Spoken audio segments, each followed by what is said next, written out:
नमस्कार दोस्तों, ये video editorial compilation for mains का पार्ट है। आप प्लेलिस्ट में जाके एडिटोरियल की वीडियोस पेपर वाइज और टॉपिक वाइज देख सकते हो।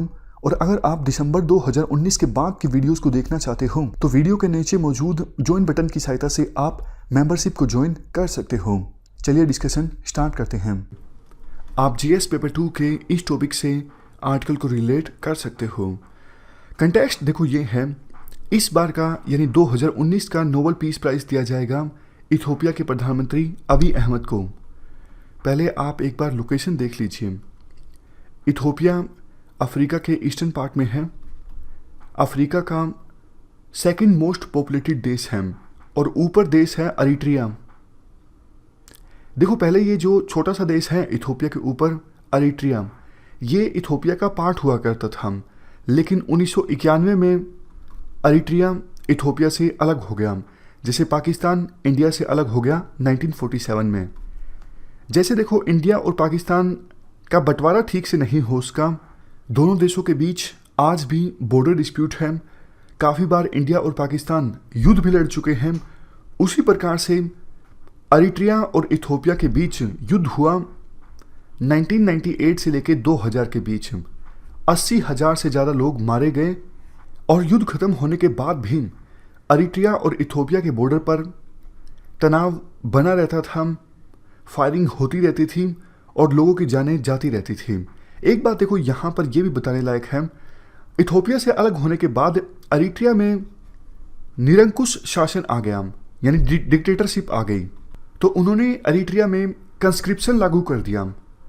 कंस्क्रिप्शन में क्या होता है, सिविलियंस को भी सेना को ज्वाइन करना पड़ता है, उनके पास चॉइस नहीं होती। आदेश आ जाता है सिविलियंस को कि आप भी सेना को ज्वाइन कीजिए, हथियार उठा लीजिए, देश को आपकी आवश्यकता है। आज के समय में तो देखो कंस्क्रिप्शन बहुत कम देशों में देखने को मिलता है, लेकिन world war first, world war second में बहुत से देशों ने अपने अपने देशों में कंस्क्रिप्शन लागू किया था, यानी सिविलियंस को बोला था हथियार उठाने के लिए। इसके अलावा इथियोपिया के साथ युद्ध के कारण अरिट्रिया की जो लीडरशिप थी यानी डिक्टेटरशिप थी, वो पॉलिटिकल अपोनेंट्स को दबा रही थी। बहुत सारे पॉलिटिकल अपोनेंट्स को अरेस्ट कर लिया गया है इथियोपिया से युद्ध के नाम पर। मतलब अरिट्रिया में हालात काफ़ी ज़्यादा ख़राब हो रहे थे और इवन इथियोपिया भी सफ़र कर रहा था कन्फ्लिक्ट की वजह से। तो जैसे ही 2018 में अबी अहमद इथियोपिया के प्रधानमंत्री बने, इन्होंने साफ कर दिया कि मैं बॉर्डर विवाद सुलझाऊंगा अरिट्रिया के साथ। इन्होंने नेगोशिएशंस स्टार्ट कर दी। ये अरिट्रिया की यात्रा पर भी गए और नतीजा ये निकला 2018 में एक पीस एग्रीमेंट साइन हो गया दोनों देशों के बीच। अबी अहमद जो इथियोपिया के प्रधानमंत्री हैं, इन्होंने कहा कि इथियोपिया 2000 के एग्रीमेंट को मानने के लिए तैयार है। तो कुछ दिनों की नेगोशिएशंस के बाद अरिट्रिया और इथियोपिया के बीच लंबे समय से चला आ रहा जो बॉर्डर विवाद था वो ख़त्म हो गया। ये मेन रीज़न है जिसकी वजह से इथियोपिया के प्रधानमंत्री अबी अहमद को नोबेल प्राइज़ दिया गया है। वैसे देखो इन्होंने और भी काफ़ी सारे अच्छे काम किए, जैसे इनके प्रधानमंत्री बनने से पहले काफ़ी सारी अपोजिशन पार्टीज़ पर बैन लगा हुआ था और पॉलिटिकल प्रिजनर्स काफ़ी ज़्यादा थे जेल में, यानी अपोजिशन के लीडर्स को जेल में डाल दिया गया था। काफ़ी सारे जर्नलिस्ट और मीडिया के लोगों को भी जेल में डाल दिया गया था। लेकिन जैसे ही अबी अहमद प्रधानमंत्री बने, इन्होंने अपोजिशन की पॉलिटिकल पार्टीज़ पर बैन हटा दिया। सारे के सारे पॉलिटिकल प्रिजनर्स या फिर मीडिया के लोग जो जेलों में बंद थे उनको रिहा कर दिया गया। इनकी कैबिनेट में अब हाफ के आसपास महिलाएं हैं। अबी अहमद ने क्या किया, इथियोपिया की सरकार से नाराज़ होके कुछ लोग जो इथियोपिया को छोड़ के दूसरे देशों में चले गए थे, उनको भी इन्होंने कहा कि आप वापस आ सकते हैं, आपको गिरफ्तार नहीं किया जाएगा या फिर आपके राइट्स को नहीं छीना जाएगा।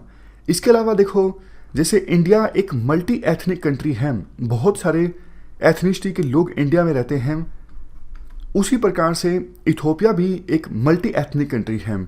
वहाँ पे एक एथनिक ग्रुप है ओरोमो एथनिक ग्रुप।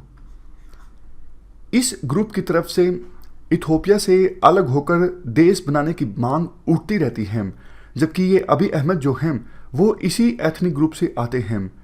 तो प्रधानमंत्री बनने के बाद उन्होंने ओरोमो एथनिक ग्रुप के लीडर्स को समझाया कि आप इस प्रकार की मांग को छोड़ दीजिए और गवर्नमेंट के साथ पीस प्रोसेस में पार्टिसिपेट कीजिए। तो ये तो देखो हमने डिस्कस किया कि अबी अहमद को नोबेल पीस प्राइज़ 2019 का क्यों दिया गया है। आर्टिकल में इसके बाद ये कहा जाता है अभी भी उनके सामने काफ़ी सारे चैलेंजेस हैं।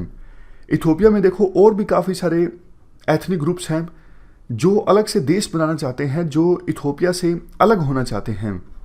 इवन इथोपिया में काफ़ी सारे एथनिक ग्रुप्स के बीच में आपस में भी काफ़ी कन्फ्लिक्ट देखने को मिलता है। जैसे ए एक एथनिक ग्रुप है, बी एक एथनिक ग्रुप है, दोनों की आपस में लड़ाई रहती है, काफ़ी संघर्ष रहता है। जैसे हमारे नॉर्थ ईस्ट में काफ़ी बार ऐसा देखने को मिलता है। तो इस प्रकार से जो वायलेंस हो जाता है उसको कम करना इनके लिए एक बड़ी चुनौती है। और काफ़ी सारे एथनिक ग्रुप्स जो सिसेशनिस्ट मांग उठाते रहते हैं, यानी इथोपिया से अलग होने की मांग उठाते रहते हैं, उनको शांत करना, विभिन्न एथनिक ग्रुप्स के बीच कन्फ्लिक्ट को ख़त्म करना, ये एक बड़ी चुनौती है अभी भी इथोपिया के प्रधानमंत्री के लिए। इथोपिया के प्रधानमंत्री ने कोशिश ये की है कि एक पैन इथोपियन आइडेंटिटी इस्टेब्लिश की जाए। इथोपिया में फ्री इकोनॉमी हो, फ्री पॉलिटी हो, ताकि लोग अपनी एथनिक आइडेंटिटी को छोड़ दें और इथोपिया की जो आइडेंटिटी हो उसे स्वीकार कर लें। लेकिन देखो ये इतना आसान नहीं है, क्योंकि एथनिक आइडेंटिटी देखो ज़्यादा पुरानी होती है, 500 साल पुरानी या फिर 1000 साल पुरानी, जबकि इथोपिया को एज ए कंट्री बने शायद 100 साल भी पूरे नहीं होंगे। तो लोगों से ये उम्मीद करना कि वो एथनिक आइडेंटिटी को छोड़ के जो पैन इथोपिया आइडेंटिटी अबी अहमद बनाना चाहते हैं उसे स्वीकार कर लेंगे, वायलेंस को छोड़ देंगे, ये इतना आसान नहीं है। आप अफ़गानिस्तान का एग्जांपल ले लीजिए। अफ़गानिस्तान में बहुत सारे ट्राइबल ग्रुप के जो लोग हैं वो अफ़गानिस्तान को एज ए देश मानते ही नहीं, वो अपनी ट्राइब को ज़्यादा प्रायोरिटी देते हैं, उनकी लॉयल्टी अपनी ट्राइब के प्रति ज़्यादा है। यहाँ पर कुछ एग्जांपल्स भी दिए गए हैं।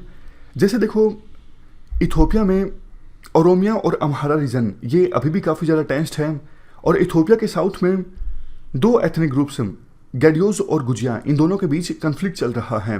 लास्ट में एक बात यही बोली जाती है, अगले साल इलेक्शंस होंगे इथोपिया में, तो इलेक्शंस अगर जीत जाते हैं अबी अहमद तो उसके बाद जैसे उनके लिए एरिट्रिया के लिए बॉर्डर विवाद सुलझाना एक चैलेंज था, एक प्रायोरिटी थी, उसी प्रकार से इथोपिया में एथनिक टेंशन्स को कम करना भी एक प्रायोरिटी वाला काम होना चाहिए। इस डिस्कशन में फ़िलहाल इतना ही है। Thank you very much for discussion.